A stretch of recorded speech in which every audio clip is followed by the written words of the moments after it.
Oi pessoal, vamos continuar falando sobre Precision Recall. A gente já comentou um pouco o que significa cada uma dessas métricas, que a precisão ele me diz de quantos exemplos que eu disse que são da classe positiva, quantos eu acertei, olhando somente aqueles que eu disse que são positivos.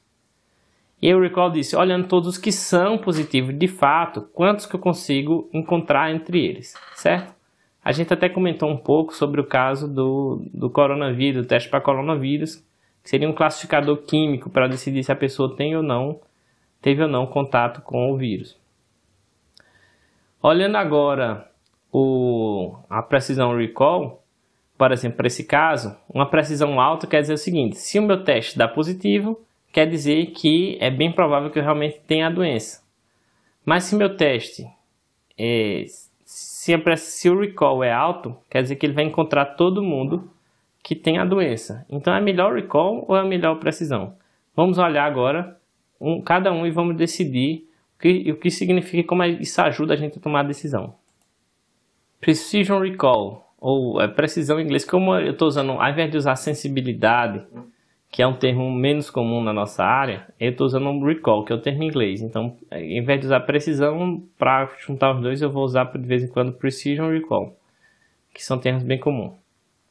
Então, o classificador, ele pode ter um viés. Então, a gente vai analisar duas coisas. Agora, no começo, sobre precision recall, a primeira coisa que a gente vai analisar é a seguinte, que se eu tenho uma precisão alta, eu posso ter um baixo recall. E se eu tenho um recall alto, eu posso ter uma precisão baixa.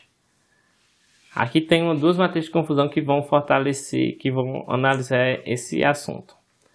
Obviamente que isso também pode influenciar para outras classes, né? Por enquanto estamos olhando apenas duas classes e calculando a métrica apenas para a classe positiva. Mas isso vai influenciar nas demais. Vamos olhar o exemplo. Observe esse classificador 1. Ele diz que todo mundo é da classe positiva. Portanto, o recall dele, a taxa de acerto é 100%. Porque ele consegue encontrar 100% dos exemplos da classe positiva.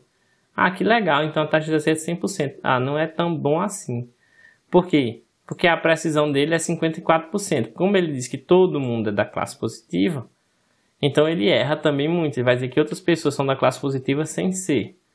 Então a precisão, ele consegue, a precisão é baixa, porque dado que ele diz que é da classe positiva, isso não significa muita coisa.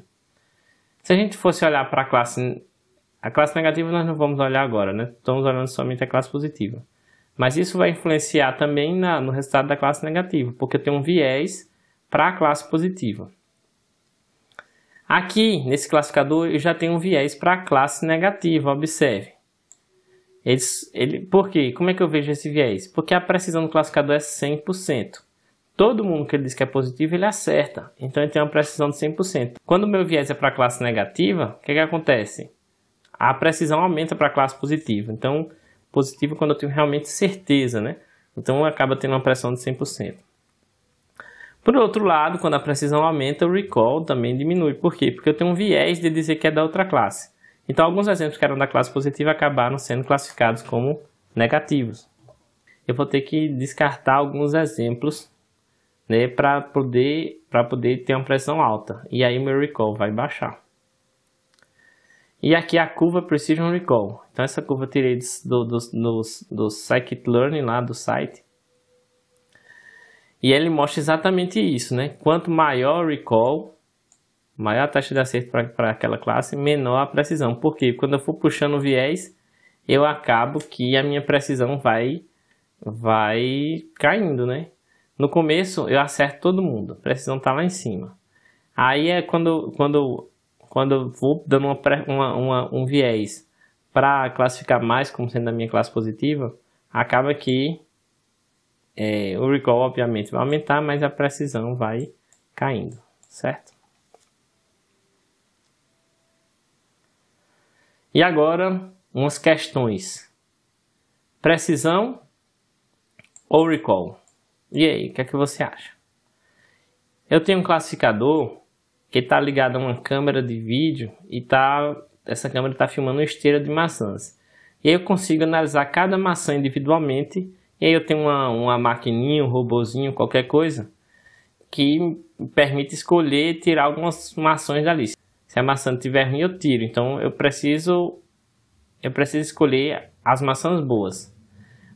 Mas aqui esse usuário está dizendo o seguinte: eu não posso perder maçãs boas, ou seja, eu não posso jogar maçã boa no lixo.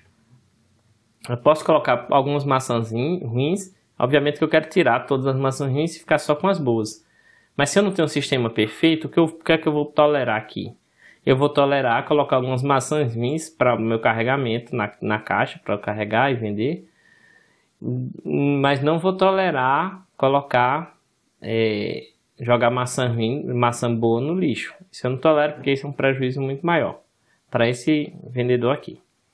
E aí, o que é que ele quer? Um Precision alto ou quer um Recall alto? Qual é a prioridade? Qual é o viés que ele quer dar no classificador? Dá um tempinho aí para vocês responderem, né? Bom, aqui o que ele quer é um Recall alto. Por que Recall? Porque ele quer pegar todas as maçãs boas. Então, de todas as maçãs boas, eu quero acertar todas. Agora, o que é a precisão? A precisão é, de todas as maçãs que eu disse que são boas, quantas de fato são boas? Caso ele disse que eu posso dizer que uma maçã é boa e ela ser ruim, eu tolero algumas maçãs ruins na caixa, mas não o contrário. Se fosse um outro tipo de vendedor, talvez ele quisesse somente as maçãs boas, mesmo jogando maçã boa fora, porque isso aumenta o valor de venda. Beleza, ele joga maçã boa fora, aí ele tem uma precisão alta, vai jogar algumas maçãs boas fora e não coloca nenhuma ruim. Aí sim seria uma precisão alta. Agora o problema novamente com o boi, já que vocês gostam tanto, né? Precisão recall. Meu classificador me diz se a foto está boa ou não para estimar o preço de um bovino através da foto. Observe, então eu vou tirar uma foto do animal e ele vai estimar o peso. Então eu não preciso ficar pesando de um por um, basta colocar uma câmera ou um drone no pasto e aí eu vou tirando as fotos e estimando o peso lá do rebanho do animal. Mas o que é que acontece? Eu preciso saber, antes de fazer a estimação do peso, eu vou usar, que aí vai ser um outro modelo, um outro classificador, um outro modelo de regressão. Antes de chegar nesse, que estima o peso através da foto, eu preciso eu preciso saber se a foto está boa ou se a foto está ruim. No caso, ele diz que eu posso tirar quantas fotos quiser, então não tem limite de foto. Mas eu só quero passar para a próxima etapa, um algoritmo, uma foto que tiver boa, porque se a foto tiver ruim, a próxima etapa vai estimar um peso muito ruim.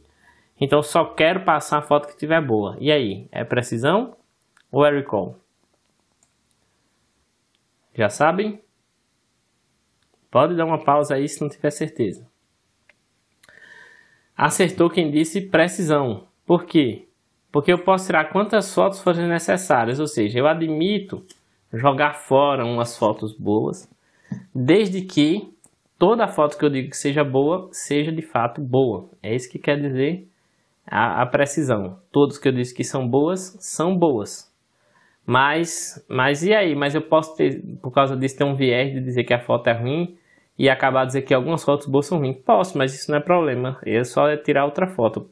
Tirar foto custa quase nada, nesse caso. E agora mais uma questão. Beleza, precisão é boa para quando eu quero saber que uma coisa, que a resposta do meu classificador é exatamente aquela que ele diz. O recall é bom porque eu quero garantir que eu pego todos os exemplos que são positivos realmente. Mas se a minha aplicação precisar ter um recall alto e uma precisão alta também, bom, você tem que talvez construir a sua própria métrica, observando os critérios que você precisa, né? E nem sempre você tem que usar a métrica pronta. Então tem que ter atenção a isso, né? Primeiro você tem que entender o problema e saber o que você quer avaliar para usar na prática. Mas existe uma medida que combina as outras duas, é a chamada medida F. Né? Então tem vários tipos de F, mas comum é o F1. Que vai ser o quê? 2 vezes a precisão vezes o recall dividido pela precisão mais recall. Então, intuitivamente a gente não consegue saber, olhando a fórmula assim, o que isso quer dizer. Mas eu tenho certeza que quando vocês eram crianças, vocês ficavam olhando, ficavam pensando, poxa, um retângulo e um quadrado com o mesmo perímetro. Qual que tem a maior área? Bom, é o quadrado. Isso quer dizer o quê? O que é que isso tem a ver com a medida f? Observe que a medida f, ó, ela aqui parece que ela tá em raios concêntricos espalhados aqui, né? Então, veja só, vamos pegar, por exemplo, uma precisão de 0,2. Se eu tiver um recall de 100%, a medida f vai ser 0,33.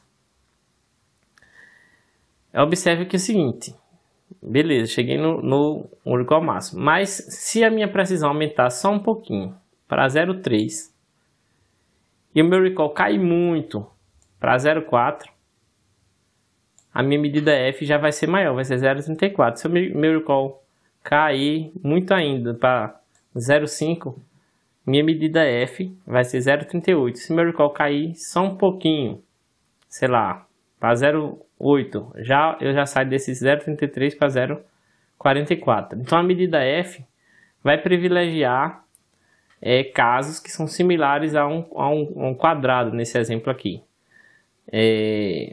Onde o recall e a precisão são mais próximos um do outro. Então, ele vai penalizar muito quando tem um recall muito alto, uma precisão muito baixa ou vice-versa. E o que isso tem a ver com quadrado? Quer dizer que o produto entre a base e a altura de um retângulo é a área, né? Então, o quadrado é quando a precisão seria igual ao recall, o lado igual à altura, a base igual à altura. E o perímetro tem a ver com a soma dos lados.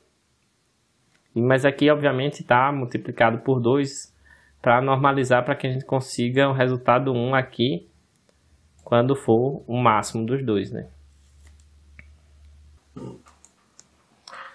E aí, pessoal? Bastante interessante, não é? Vocês já beberam muita água, não quer dizer que não é para beber mais. Vão beber mais um pouquinho de água. Aproveita, vai no banheiro, não demora muito. E já volta que a gente vai analisar agora quando a gente usa mais de 2 classes. Como é que a gente calcula essas métricas?